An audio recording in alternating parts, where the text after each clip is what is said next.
Hi friends, welcome back to మా study centre. Friends, ఈరోజు మన టాపిక్ వచ్చేసి యావరేజెస్. ప్రతి క్వశ్చన్ పేపర్లో ఏ కాంపిటేటివ్ ఎగ్జామ్ రాసినా ప్రతి క్వశ్చన్ పేపర్లో అర్థమెటిక్ పార్ట్ నుంచి యావరేజెస్ క్వశ్చన్లు 1 నుంచి 2 క్వశ్చన్లు మన పేపర్లో కనిపిస్తూనే ఉంటాయి. మంచి స్కోరింగ్ టాపిక్ ఫ్రెండ్స్ ఇది. ఇప్పుడు దాని గురించి తెలుసుకుందాం. యావరేజెస్ అంటే మామూలుగా మనం క్యాలిక్యులేషన్ చేసేది. అంటే మరీ ఈ టాపిక్లో అన్ని ప్రిన్సిపల్స్ ఏం అప్లై చేయాల్సినటువంటి అవసరం లేదు. జస్ట్ లాజికల్గా థింక్ చేస్తే మనకు ఆన్సర్లు అనేవి రావడం జరుగుతుంది. ఓకే ఫ్రెండ్స్, కొన్ని ఇంపార్టెంట్ ప్రిన్సిపల్స్ కానీ సూత్రాలు చూద్దాం. యావరేజ్ అంటే సూత్రం ఏమిటి? First of all, some of terms by number of terms. తెలుగులో రాసుల మొత్తం బై రాసుల సంఖ్య అంటాం. రాసుల మొత్తం బై రాసుల సంఖ్య. అదే వెయిట్ యొక్క యావరేజ్ అడిగితే sum of weight terms by number of terms. అదే యావరేజ్ ఇన్ స్పీడ్ అడిగితే total distance by total time. మొత్తం దూరం, ప్రయాణించిన దూరం బై కాలం. ఆ తర్వాత ఇంకొన్ని important principles. Arithmetic sequence with first and last number terms known. అంటే ఫస్ట్ అండ్ లాస్ట్ నంబర్ అంటే వాటి మధ్య ఉన్నటువంటి డిజిట్స్ కి సేమ్ ఈక్వల్ డిఫరెన్స్ ఉంటే అప్పుడు యావరేజ్ ఫార్ములా ఏంటిది? First number plus last number by 2. First n natural number formula n+1/2. First n consecutive even numbers అంటే ఈవెన్ నంబర్స్ 2, 4, 6, 8 ఇట్లా ఫస్ట్ కాన్సిక్యూటివ్ అంటే ఆ వరుస ఉండాలి. అప్పుడు దాని యొక్క యావరేజ్ అనేది n+1. అదే first n consecutive odd numbers అంటే ఓన్లీ n. ఎన్ని నంబర్లు ఉంటే అన్ని, ఓన్లీ n. తర్వాత consecutive odd numbers 2n where n is last odd number n+1/2. ఇవి కొన్ని ఇంపార్టెంట్ ఫ్రెండ్స్. ఇవి ఒక 4-5 ఇంపార్టెంట్. ఇవి గుర్తుపెట్టుకునే ప్రయత్నం చేయండి. తర్వాత యావరేజ్ ఆఫ్ స్పీడ్ 2x/x+y అనేది యావరేజ్ యొక్క ప్రిన్సిపల్. ఇది యావరేజ్ ఫార్ములా అండి. తర్వాత ఫస్ట్ క్వశ్చన్ చూద్దాం. Average of all prime numbers between 30 to 50. Average of all prime numbers between 30 to 50 అంటే మనకు ముందుగా 30 to 50, 30 నుంచి 50 వరకు ప్రైమ్ నంబర్స్ ఏవో మనకు తెలియాలి. 30 నుంచి 50 వరకు ప్రైమ్ నంబర్స్ ఏంటి? 30 ప్రైమ్ నంబరా? కాదు. 31 ప్రైమ్ నంబర్. 32 కాదు, 33 కాదు, 34 కాదు, 35 కాదు, 36 కాదు, 37 ప్రైమ్ నంబర్. 38, 39, 40 కాదు, 41 ప్రైమ్ నంబర్. ప్లస్ 42 కాదు, 43 ప్రైమ్ నంబర్. 44, 45 కాదు, 46 కూడా కాదు, 47 మరొక ప్రైమ్ నంబర్. 48, 49 కూడా కావు. టోటల్ 50 వరకు ఎన్ని ప్రైమ్ నంబర్స్ ఉన్నాయి? 5 prime numbers. 5 by total by number of terms. Some of numbers by number of terms. Some of numbers ఎంత? 7 + 3 10, 10 + 1 11, 11 + 7 18, 18 + 1 19, 9 carry 1, 5 9 13 16 19, 199/5. క్యాన్సలేషన్ చేస్తే 5 3s are 15, remaining 4, 49, 5 9s are 45, remaining 4, 5 8s are 40. Answer ఏంటి? Average ఏంటి? 39.8. 39.8 అనేది దాని యొక్క answer. చూద్దాం friends, answer మరి కరెక్టో కాదు. ఇది average of all prime numbers between 30 to 50. Answer ఏంటి? 39.8. మనకు వచ్చిందండి 39.8. Okay friend, next question. Kriya obtained 65, 67, 76, 82, 85 out of 100 in different subject. What will be the average అంటుండు. రియాకు వచ్చినటువంటి మార్క్స్ ఇచ్చిండు 5 సబ్జెక్ట్ లో. అవుట్ ఆఫ్ 100 కి ఆమె యొక్క యావరేజ్ ఎంత అని అడగడం జరుగుతుంది. యావరేజ్ సూత్రం ఏంటిది? టర్మ్స్ ఇచ్చినప్పుడు సమ్ ఆఫ్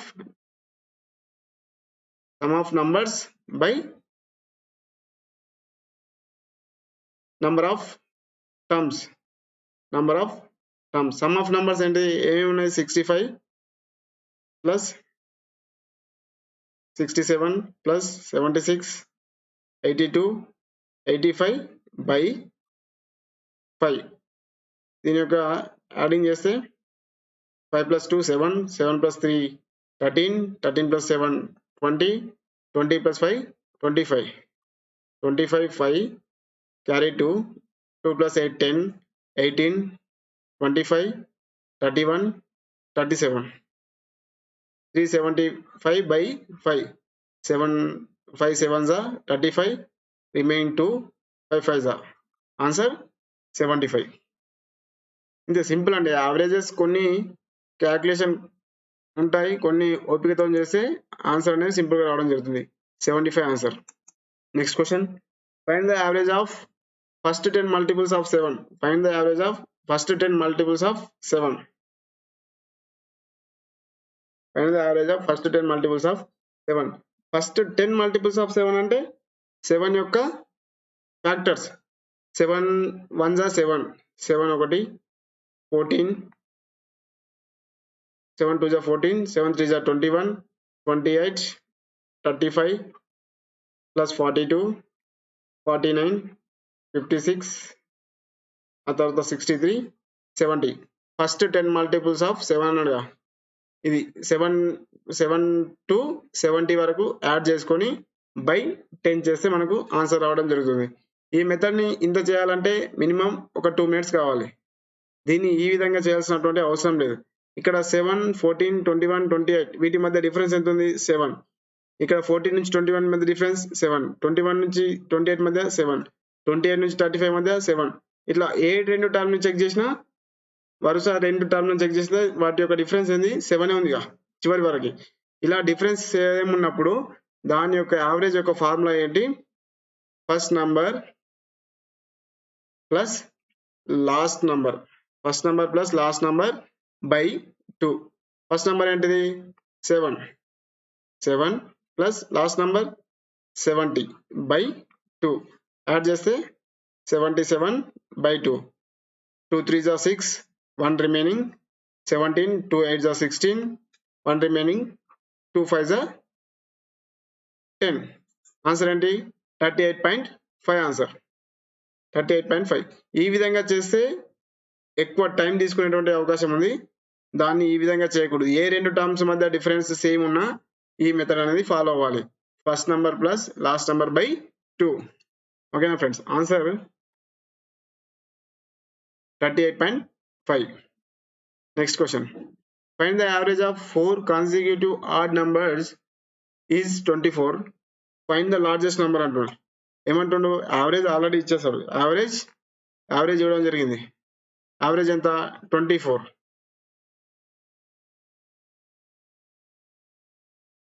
యావరేజ్ ఎంత ఇచ్చాడు? 24. యావరేజ్ అనేది 24 ఇచ్చాడు. నంబర్ ఆఫ్ టర్మ్స్ ఎన్ని? 4. నంబర్ ఆఫ్ టర్మ్స్ 4 ఇచ్చారు ఆల్రెడీ. మరి దీన్ని ఏ విధంగా చేయాలి? దీన్ని చేసేటటువంటి మ్యాథమెటికల్ ఫార్ములా, మ్యాథమెటికల్ ప్రొసీజర్ ఏంటంటే దీన్ని చేయడం, ఫస్ట్ నెంబర్ ఏమనుకోవాలి? First number x+2, second number తర్వాత కాన్సిక్యూటివ్ ఆడ్ నెంబర్స్ అన్నాడు. x+4 x+6 plus x+8 plus x+10 ఈ విధంగా రాసుకొని by 4 is equal 24 equal to ఇది యావరేజ్ అనేది 24. ఈ విధంగా చేస్తే దీని యొక్క ఆన్సర్ వస్తుంది. ఆన్సర్ డెఫినెట్ గా అక్యురసీ ఆన్సరే వస్తుంది ఈ విధంగా చేస్తే. ఈ విధంగా చేయకుండా దీనికి షార్ట్ కట్ మెథడ్ ఏంటంటే,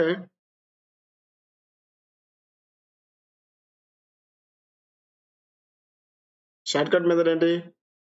average of 4 consecutive numbers, 4 consecutive odd numbers అన్నాడుగా. 4 అన్నాడా?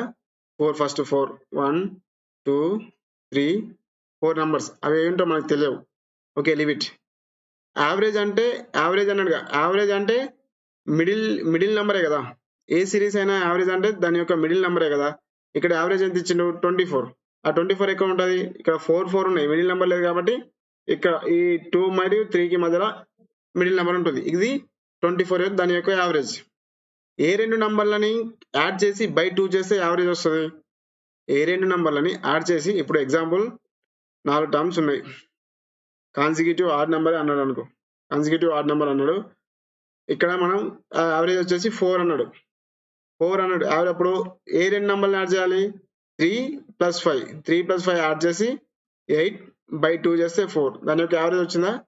అలాగే అదే విధంగా 24ని ఏ రెండు నంబర్లు యాడ్ చేసి బై 2 చేస్తే 24 రావడం జరుగుతుంది అనేది గమనించుకోవాలి. 24 రావాలంటే ఏం చేయాలి? ఇక్కడ 23 + 25, 23 25 ఎంత? 20 20 40, 3 + 5 80, 48, 48 బై 2. ఆన్సర్ ఏంటి? 24. 24 యావరేజ్ కదా, ఇది 24, ఇది యావరేజ్. ఒక టర్మ్ 23, ఇంకో టర్మ్ 25, గ్యాప్ ఎంత ఉంది? 2. నెక్స్ట్ నెంబర్ కూడా గ్యాప్ ఎంత అవుతుంది? 2నే ఉంటుంది. కాన్సిక్యూటివ్ ఆడ్ నెంబర్స్ అన్నాం కాబట్టి 2నే కదా. ఇక్కడ 27, ఇక్కడ 21, ఇంతే answer. What is the largest number అన్నాడు. What is the largest number? 27. What is the smallest number? 21. What is the second number? 23. What is the third number? 25. ఇలా ఈ విధంగా ఏ నెంబర్ అడిగినా మనం ఆన్సర్ చేయొచ్చు. అర్థమైంది? తర్వాత నెక్స్ట్ క్వశ్చన్ ఆన్సర్ చూద్దామా? Answer 27. Next question, find the average of all numbers between 6 and 34 which are divisible by 5. ఏమంటుండు క్వశ్చన్? Average, find the average of all numbers between 6 to 34, 6 నుంచి 34 మధ్యలో 5చే భాగించబడే సంఖ్యలు, 5చే భాగించబడే సంఖ్యల యొక్క యావరేజ్ అడుగుతున్నాడు. 5తో డివిజబుల్ అయ్యే నెంబర్ యొక్క యావరేజ్ అడగడం జరుగుతుంది. మరి 6 to 34 మధ్యలో 5తో డివిజిబుల్ అయ్యే నెంబర్లు ఏంటి?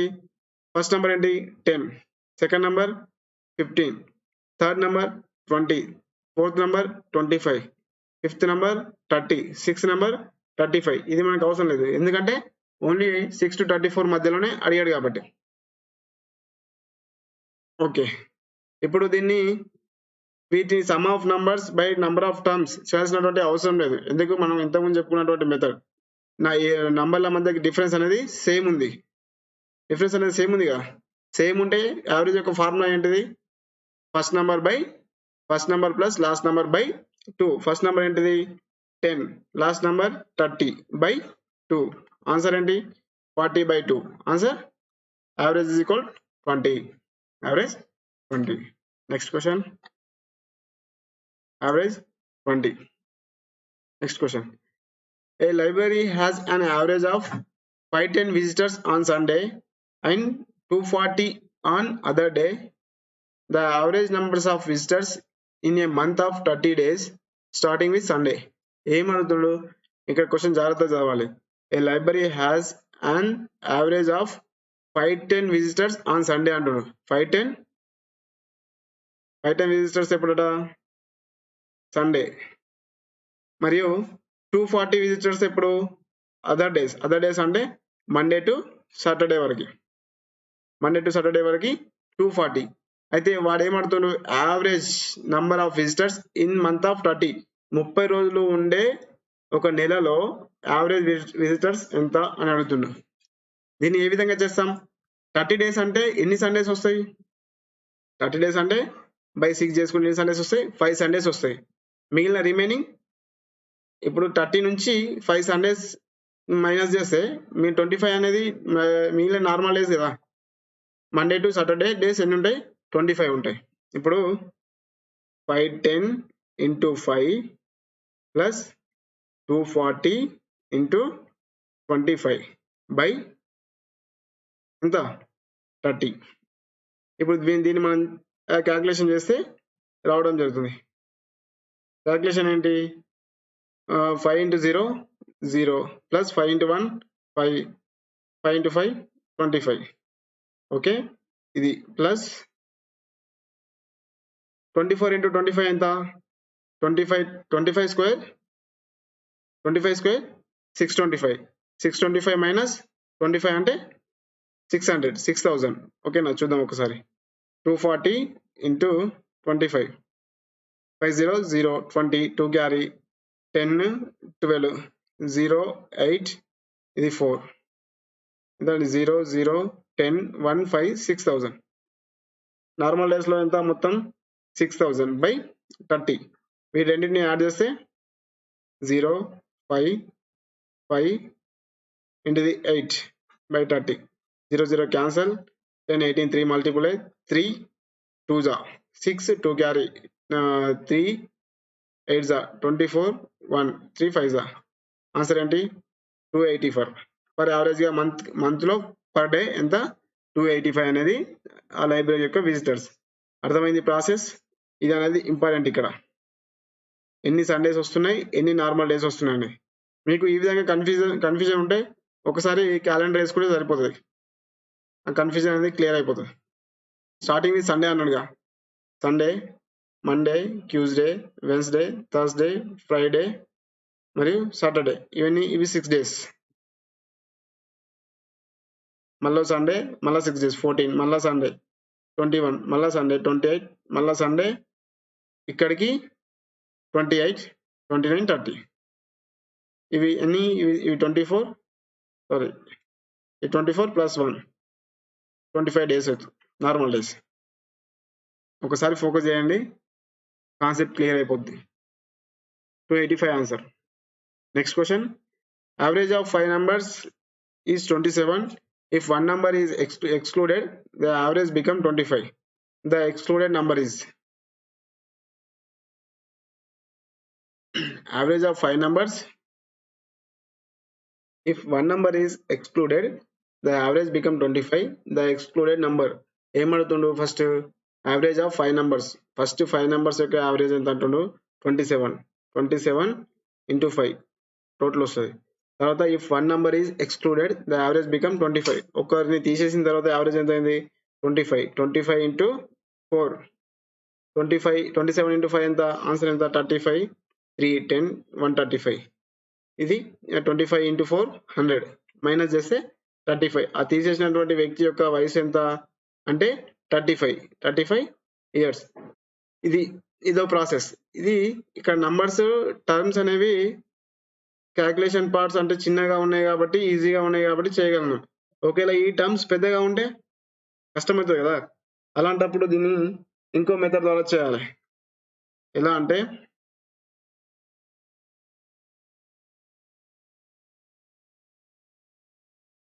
ఇక్కడ 25 ఉందా, ఒక వ్యక్తిని తీసివేసిన తర్వాత యావరేజ్ ఎంత అయింది? 25. ఆ 25ని అలాగే రాసుకోండి. ఎక్స్క్లూడెడ్ అన్నాడుగా, తీసివేయడం జరిగింది కాబట్టి ప్లస్, అపోజిట్ కాబట్టి ప్లస్. ఎంతమంది ముందు ఎంతమంది ఉన్నారు?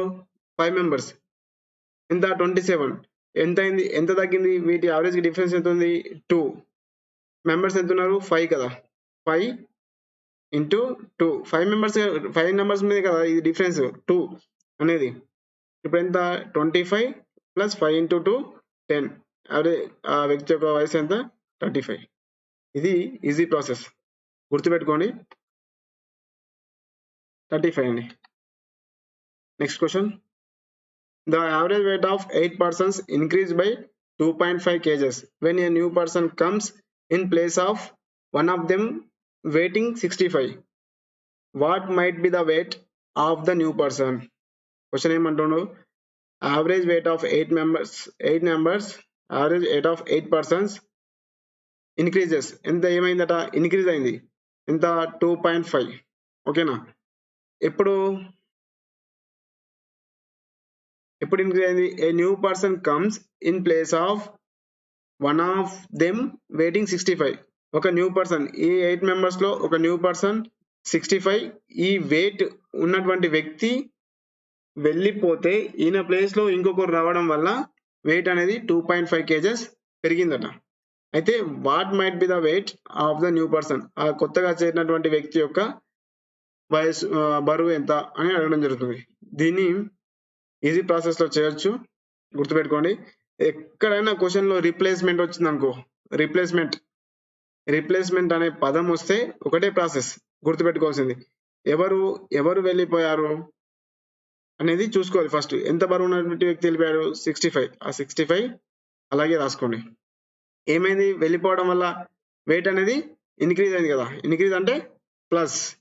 ఎంతమంది పైన ఇంక్రీజ్ అయింది? 8 మెంబర్స్. ఉన్నటువంటి మెంబర్స్ ఎంత? 8. ఎంత ఇంక్రీజ్ అయింది? 2.5. ఎడిషన్ చేయండి. 65 ప్లస్ 8 2 జా 16, 8 5 జా 40, 1 డెసిమల్ తర్వాత పాయింట్, 16 ప్లస్ 4 20. టోటల్ వెయిట్ ఎంత? 85. ఆ కొత్తగా చేరినటువంటి వ్యక్తి యొక్క వెయిట్ ఎంత? 85. ప్రాసెస్ అర్థమైంది. ఒక వెయిట్, ఏ వెయిట్ ఉన్నా రిప్లేస్మెంట్ అనే వర్డ్ క్వశ్చన్ లో కనిపిస్తే ఏ వెయిట్ ఉంటే ఆ వెయిట్ రాసుకోండి. ఇంక్రీజా డిక్రీజా, ఇంక్రీజ్ అయితే ప్లస్, డిక్రీజ్ అయితే మైనస్, ఎంతమంది, ఎంత పర్సన్స్, ఎంతమంది ఉన్నారని చూసుకోవాలి. 8 మెంబర్స్, ఎంత ఇంక్రీజ్ అయింది లేదా ఎంత డిక్రీజ్ అయింది ఇంటూ 2 చేస్తే మీకు ఆన్సర్ రావడం జరుగుతుంది. ఇంతే, సింపుల్ ఇది. 85 kgs. Next question.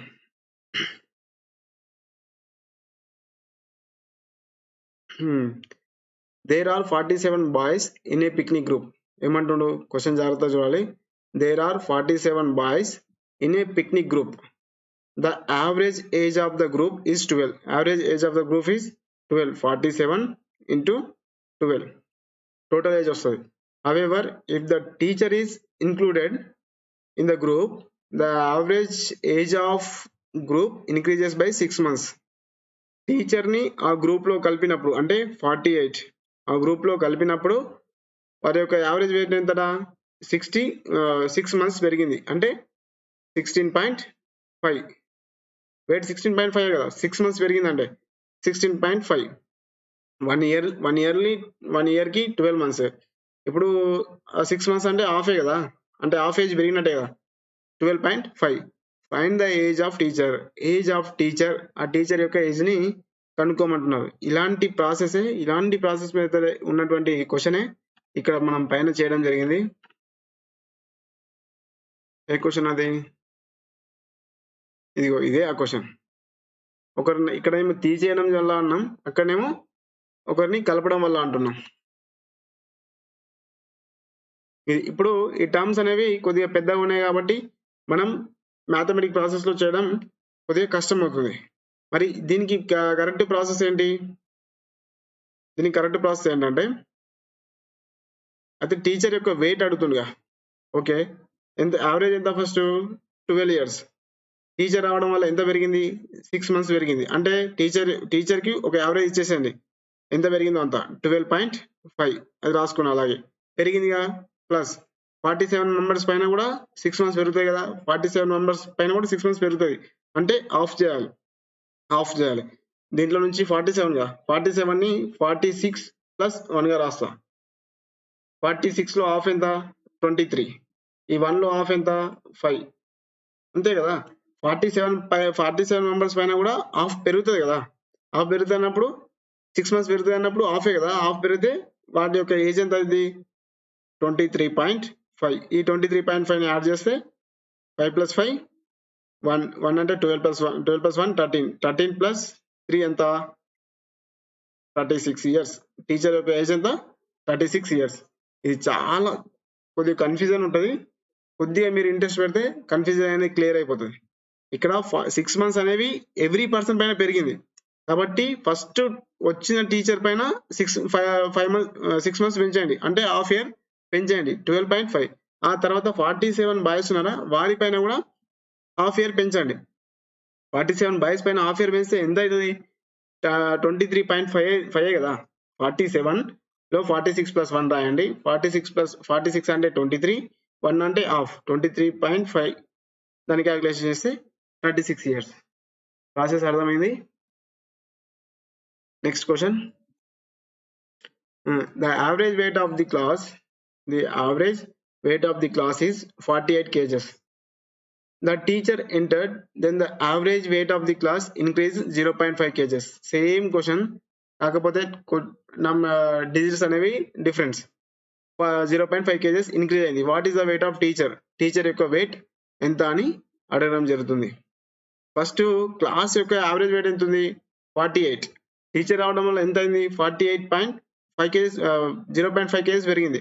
టీచర్ కి ఫస్ట్ 0.5 kgs ఇచ్చేయండి. 48.5. ఇది టీచర్, ఓకేనా. The average weight of the class 48 kgs. తర్వాత క్వశ్చన్ లో తప్పు ఉంది.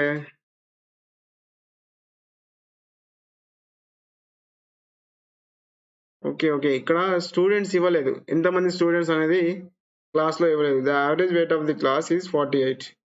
Average weight of the class is 48. Okay, మనం ఏదో ఒక టర్మ్ తీసుకుందాం. The average weight of the class, the average weight of the class containing ఒక 40 స్టూడెంట్స్ తీసుకుందాం. 40 స్టూడెంట్స్ ఉన్నారు క్లాస్ లో. The 40 students in the class, there average weight is 48. 40 students ఉన్నారు, వారి యొక్క యావరేజ్ వెయిట్ 48. టీచర్ రావడం వల్ల 0.5 kgs పెరిగింది. అయితే ఇప్పుడు 40 మెంబర్స్ పైన కూడా 0.5 kgs పెరగాలి కదా. 40 మెంబర్స్ పైన 0.5 kgs పెరగాలంటే హాఫ్ పెరిగినట్టే కదా. అంటే ఎంత హాఫ్ అంటే, సారీ ఈ హాఫ్ అంటే ఇందులో హాఫ్ ఎంత 20. ఈ 20ని ఇక్కడ యాడ్ చేస్తే సరిపోతుంది. ఎంత 48 అంటే 68.5. 68.5 ఉందా, లేదు. Okay done. ఈ విధంగా దీన్ని చేయాలి. ఒకవేళ ఇక్కడ 68.5 అంటే ఆప్షన్స్ దగ్గర ఉన్నాయి. ఇక్కడ ఒకసారి 43 తీసుకోండి. 43 స్టూడెంట్స్ పైన హాఫ్ పెరగాలి అంటే 42 + 1, ఇక్కడ ఎంత 21.5. 21.5 పెంచండి 49, 50, 70 ఆన్సర్. ఇక్కడ ఉండాల్సింది 43 స్టూడెంట్స్ ఉన్నారు. ఇక్కడ క్వశ్చన్ రాంగ్ పడింది, 40 kgs. ఓకే ఫ్రెండ్స్, ఇవి ఈరోజు యావరేజ్ క్వశ్చన్స్. మళ్ళీ రేపు కొన్ని యావరేజ్ పైన కొన్ని డిఫరెంట్ టాపిక్ అంటే డిఫరెంట్ మెథడ్లో మనం సాల్వ్ చేసేటటువంటి ప్రయత్నం చేద్దాం. ఫ్రెండ్స్, ఈ వీడియో కనుక మీకు నచ్చినట్లయితే లైక్ చేయండి, షేర్ చేయండి. అలాగే ఇంకా ఎవరైనా మన ఛానల్ని సబ్స్క్రైబ్ చేసుకోకపోతే సబ్స్క్రైబ్ చేసుకోండి. Okay friends, thank you.